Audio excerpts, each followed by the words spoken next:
Greetings, Starfighters. Welcome to the next episode of Shameless Cashgrab. The next movie in the Strange Things set is My Mom's a Werewolf, a 1989 comedy starring Susan Blakely. Sounds familiar. John Saxon. I imagine everybody knows who John Saxon is. Battle Beyond the Stars, Nightmare on Elm Street. John Schuck, I know best as the Klingon ambassador from Star Trek's 4 and 6, aka two of the good ones. And Marshall Wallace. If you don't know who Marshall Wallace is, you're young and I hate you. But, yep. You'll find out in just a second if I actually thought My Mom's a Werewolf was ha-ha funny or funny. Hey folks, welcome to episode 4 of Shameless Cashgrab. Today we look at the 1989 movie My Mom's a Werewolf. But before I go into it, let me just go ahead and give you the plot summary, courtesy of ye old IMDb, because Wikipedia didn't even have a plot summary. To be honest, I'm actually kind of surprised it had a page for this movie at all, considering how sparse it was. The IMDb summary had some questionable grammar in it, so I tweaked it a little.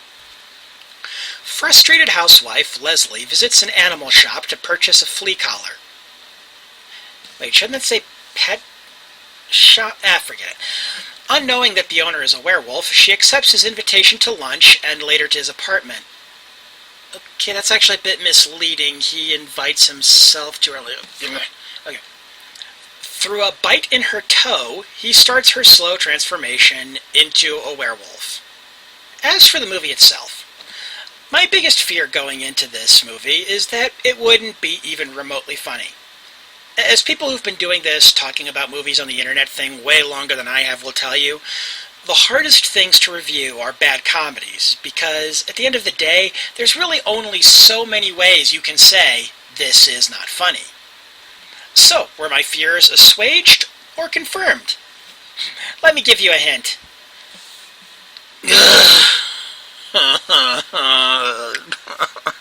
Fuck this movie.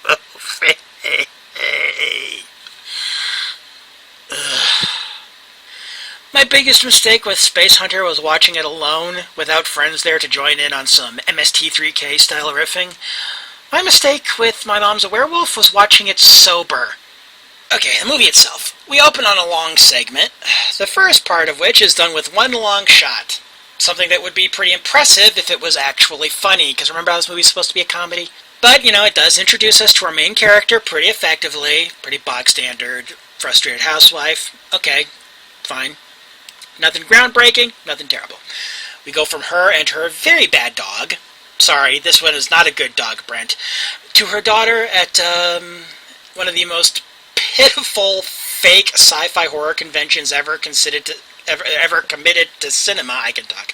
See, this movie is so bad it has removed my ability to speak words good.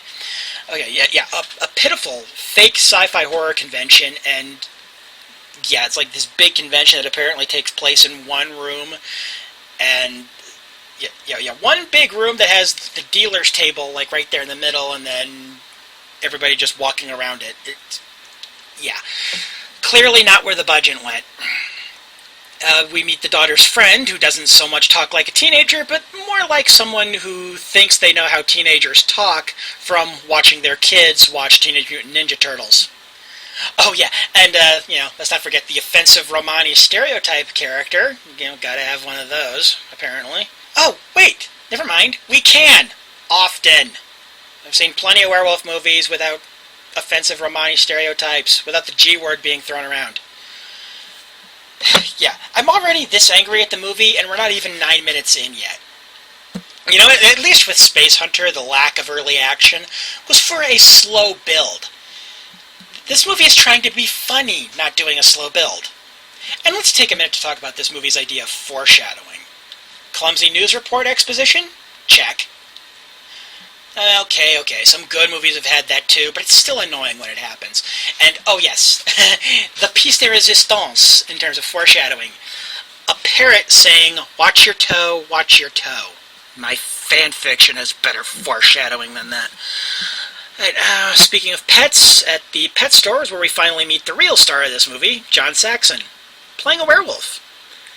Sadly, it is not as awesome as that sounds.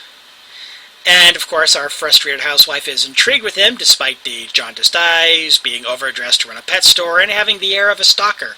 Seriously, all that's missing is him wearing a trilby and calling Susan Blakely's character Milady. Oh, yeah, by the way, I mentioned in the video portion of this episode that Susan Blakely's name sounded familiar. Turns out she's done a fair amount of TV work over the years. She's been in 2 of the Law & Order shows, different characters. And she was also in The Towering Inferno, which is the one of the classic Irwin Allen disaster films that I've actually seen. And anyway, back to the bad comedy. Unfortunately. I guess our John Saxon werewolf has some limited mind control powers on top of being a werewolf. You know, I thought the whole magical seduction thing was supposed to be a vampire trope. But, yeah, I dwell so much on this stuff, even though it's not that big of a segment of the film, so I can avoid talking about the daughter character's best friend. Not the most annoying character I've ever seen, but still, good grief. Okay, you're going past her. John Saxon uses his werewolf powers to basically put the moves on Susan Blakely while she's having lunch. Hence why the IMDb summary about him inviting her to lunch is wrong. This is what happens when you let strangers, write your plot summaries for you. Oh yeah, this is all after he has used his amazing werewolf powers to throw a purse snatcher into the back of a truck full of eggs. Because that's supposed to be impressive, I guess. I'm willing to bet you that you could actually hear the eye roll there. So this is while the daughter and annoying best friend are spying on them, talking at full volume on a restaurant that is not that loud, yet we're supposed to believe that no one can hear them. The daughter and the annoying best friend, I mean. And it's honestly around here that the stupid just got too overwhelming for me. I promised myself I would not be that kind of critic, the one who just yells at shit he doesn't like and complains about plot holes. I think for the most part I've done that pretty well. I mean, it's harsh on Space Hunter and Krull, certainly, but I also found positive things to say about those movies, too. This movie, at least as of 24 minutes into an 88-minute picture, including credits, has not given me anything to work with. Not even John Saxon, who was one of those actors who can make a stupid movie enjoyable. To be fair, I mean, I actually did laugh at something eventually. At 33 minutes in. And it was at a jump scare scene, so it wasn't even actually a joke. I was just laughing that they tried to put a jump scare scene in there. So yeah, even with that, we can still call this movie a failure as a comedy. Anything I could say beyond this point would just be, in essence, just me going, this isn't funny, over and over again. The exact wording may vary, but when you boil it down, any crack I make about the acting, or the pacing, or the editing, or anything else, would all just mean the same thing. This isn't funny. And that's not even getting into how, shall we say, risque this movie got with its air quotes humor for a PG film. Keep in mind, this movie came out about 5 years after the PG-13 rating was created. If this were PG-13 or even an R-rated film, that honestly wouldn't bother me. I'm not a prude. I mean, I hate the Hangover trilogy, and I think Revenge of the Nerds should be reclassified as a war crime, but I'm not a prude. But a PG rating implies that the studio wanted families to go to this movie. WTF!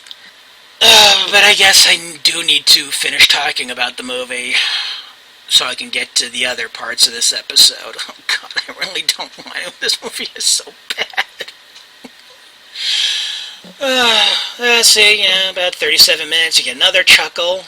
Movie's half over, and you manage to get 2 out of me, movie. Yeah, that's a great ratio. Yeah.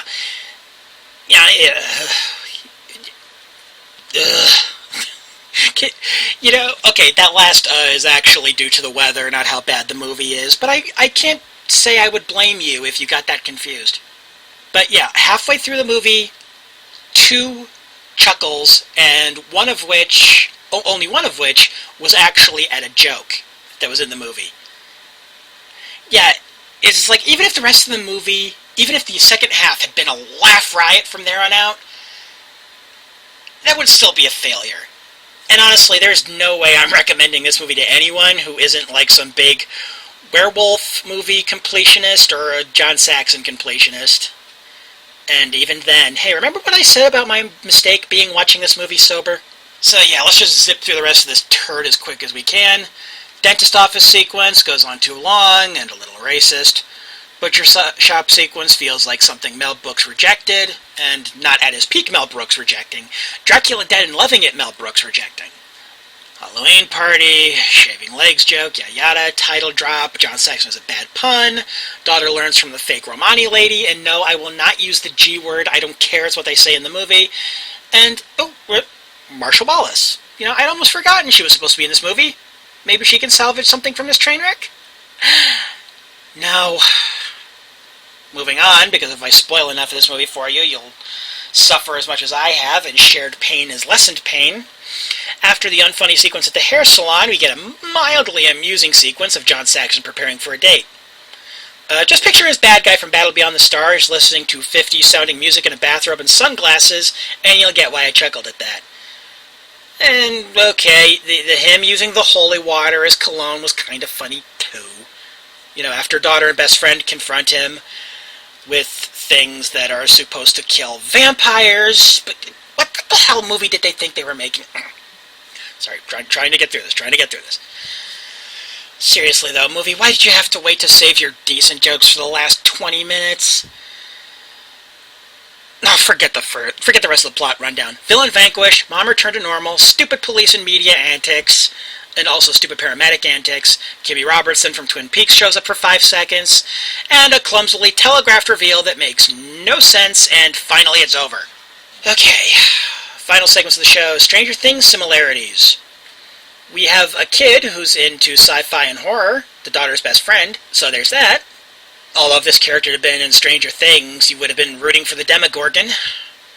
And of course you'd think that would be a setup for some genre savviness, but nope. She's pretty much useless. Well, okay, she's totally useless until the final act. Then she's only somewhat useless. Character development! Final verdict, John Saxon and Marshall Wallace were too good for this movie. And to be honest, even Wallace didn't really seem to be giving it her all. Not much more I can say than that. I can't even call it the worst werewolf movie ever. I've seen every episode of Obscurus Lupa Presents. I know worse are out there, and many of them are Howling sequels. This movie is so bad, in fact. I think I kind of want to take back some of the mean things I said about Space Hunter and Crawl. I mean, oh god, it is so bad. It is so bad. And I think the studio knows it's bad too. That's why, when I was trying to find the trailer for this movie on YouTube, there are 3 that I noticed. So probably more than 3, but at least 3 accounts that have the movie uploaded in its entirety. And no sign that anybody has tried to take it down. Yes, YouTube not taking down copyrighted material. Wow. Just wow. Yeah, well, tune in next time when we hopefully get a good, well, okay, scratch that, or at least a so bad it's good, or, hell, I'd settle for tolerable, movie, The Hearse, from 1980, starring Trish Vanderveer, don't know who she is, Joseph Cotton, don't know who he is, and Donald Holton, don't know who he is. I'll look them up before I do the video segment on the next episode. Or at least I'll try to. No promises.